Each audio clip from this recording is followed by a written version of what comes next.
All right, Lyle. All right, So, welcome to Over Underrated. who do we got today? Well, apparently we're going to feature Aretha Franklin this week for Over Underrated. Now, a little That's bit about right. Over Underrated. Over Underrated is the segment where we examine an artist and we look at the body of their career and we decide whether or not they're overrated, underrated, or they're getting the just right amount of accolades. And so this week we're talking about Aretha Franklin. That's right. The boss lady said we had to get a female in there. And, I went in on this discussion too, by the way. oh, oh, Yeah. oh, I got something to say. just wait. Just wait. Okay. All right. But, yes. So, Aretha Franklin, the queen of soul. That's Right? right. There's a reason why she is called the queen of soul. Undisputed. And Undisputed. undisputed queen of soul. It doesn't even begin to cover. Aretha Franklin is she okay? Well, all right. I'll say I'm biased because she's probably my favorite female singer. Favorite singer, I think, is Aretha Franklin. Besides me. Just unbelievable. Next to Kathy, yes, of course. Keys put it in. Wait for your turn, amount of Kathy. range. All right. Sorry. Unbelievable amount of range, musicianship. She wrote more songs than people know about. Yep. The voice. If you took one, it's just like Stevie. If you took one thing from Aretha Franklin, if she was only a songwriter, she would rival Diane Warren or the top songwriters. If she was just a vocalist, she would rival every top vocalist out there. She is tremendous, and I still haven't watched Amazing Grace because I have not mourned her properly. I don't think I'd be able to get through it. Like, she's so powerful. And Amazing Grace is unbelievable. Did you see the performance? What was it? I feel like a natural woman she did for Carole King, was it?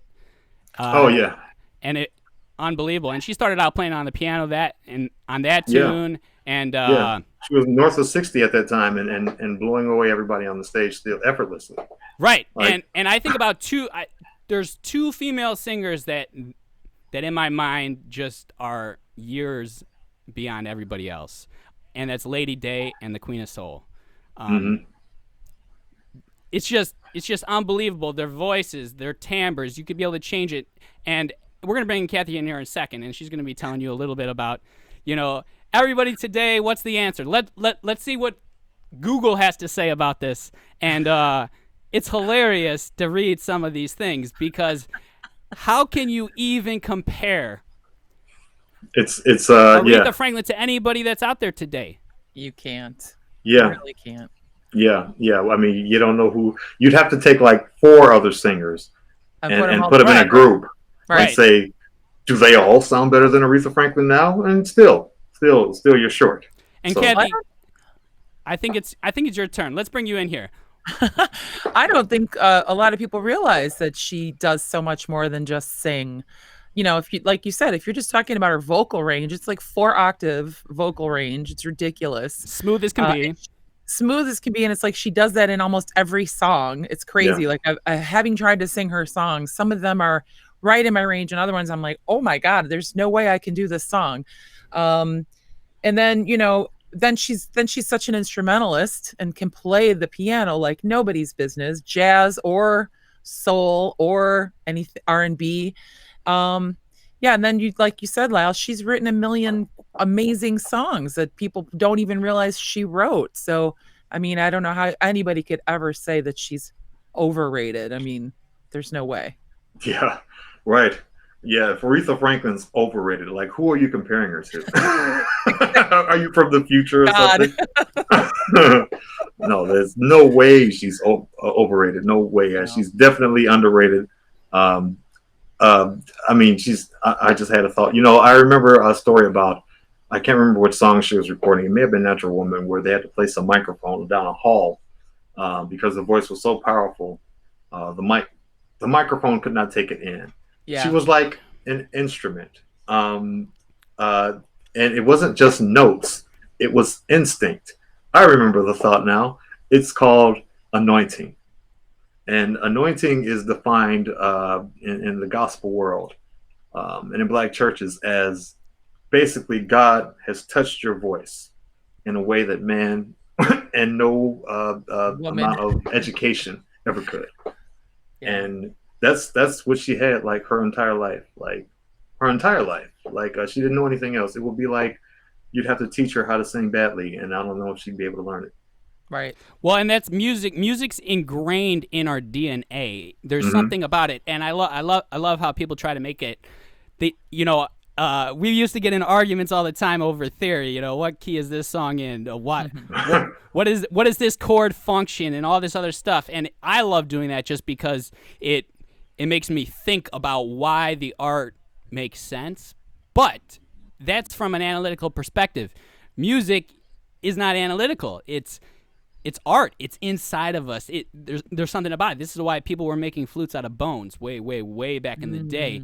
It's because it's part of us, just like breathing. And like you said before, yes, some people just have that connection to that world. And Aretha does. And like you said, yes, they had to put Mike, 20, 30 feet back from her. Yeah. And back in the day, they had to record songs on one microphone, in the middle of a room. Right. And it was one single one, and then they had those old tape rolls that would be. Right. But just like the old jazz musicians, part of how they became the singer they are or the sax player they are, their sound partly was because of the time that they were in. So the reason why the clarinet didn't really make it into pop and funk and jazz after Benny Goodman is because it was too soft. You couldn't hear it. So the saxophone, Adolph Sax actually stole the design from a bass clarinet, but it was basically to make a really loud clarinet that could compete with the trombones and the trumpets and all that other stuff. So singers, Aretha Franklin, she has to compete with a whole choir. She has to compete with a whole drum set. She has to compete with that. And great point, Dave. Yeah, and I was going to add to that. Just sorry to interrupt. I just wanted to add to that while you were on that Aretha was C.L. Franklin, Reverend C.L. Franklin's daughter. He was a preacher, and back then you would bring people to the church by having a dynamic singer. They came to hear the word, but to pack your church, you have to have somebody who they have to only go there to see. And the preacher's daughter was like the best singer on earth. So that really exploded his church, and from a young age, and to the point where gospel, they're really unforgiving if you go into secular music. They didn't even care when Aretha did it. They didn't even, some people were mad, but Aretha was like, well, it's Aretha. Let her do what she wants to do. And then she came back to the church after doing soul music for years and did the Amazing Grace concert. Please check that out if you can. I got to watch that too. Yeah. Yeah. What is that, on Netflix or? I think it's on Netflix or Hulu. Right. I'm going to work up the courage at some point. I keep watching. I'm 2 minutes in. I'm start bawling. I got to start over. You need one of these. Yeah, a drink. Cheers to Aretha. Rest in power. Is that what you say? Yeah, rest in power to Aretha Franklin. Wait for it. And thanks for watching, Secondhand Soul fans. You can catch the live show every Wednesday at 8 p.m. right here on our YouTube channel. Make sure you subscribe to the channel and ring that bell for updates.